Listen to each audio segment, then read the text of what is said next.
නැන්දට කොහොමද? හදිසිය නෑ මැනිකේ. මොකක්? හදිසි නෑ. මොකක්ද හදිස්සි නැත්තේ? හදිසි නෑ. නෑ නෑ.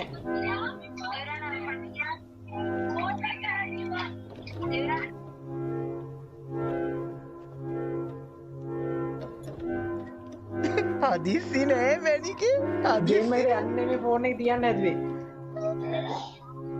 ගේම් එකට යන්න නෙමෙයි ෆෝන් එක තියන්න හැදුවේ.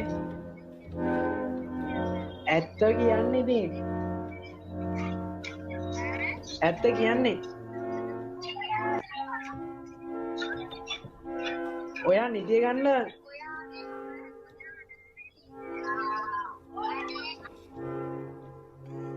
හදිස්සි නෑ. ඔයා නිදා ගන්නලු මං ගේම් එකට යනවලු හරිද? තඳුවයි ඇහෙනවද? ඇහෙන්නේ නැද්ද බං ඩීමන්? තඳුවයි ඇහෙනවද? ඇහෙනවා බයික් මයික් බග්දවා? නෑ මම මේ මට ඔයා කියන එක කිසි දෙයක් ඇහුන්නේ නෑ. මං හිතුවා ඔයා මේ මොකක් හරි වැඩ ගැත්ති කියලා.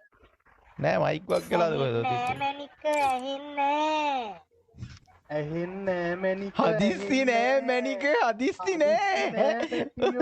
ඔයා නිදා ගන්න මැනික. මොකද්ද? ඔයා ලයිව් එක විනාඩි මොනවද? ලයිව් එක චුට්ටක් විනාඩි 2ක් විතර මෙහෙට කරලා පොඩ්ඩක් බලපන්. ඉතින් ඔයාට මං කියන එක ඇහුනේත් නෑ මට ඔයා කියන එක ඇහුනේ. උඹ කියන ඒවා නම් ඔක්කොම මට ඇහුණා බං. මැනිකගේ කටහඬත් ඇහුණා. ඒ සිරාවටමද? අබෝ. ඇත්තටම නිදා ගන්න මැනික. අනේ පොඩ්ඩක් ඉන්න අයියේ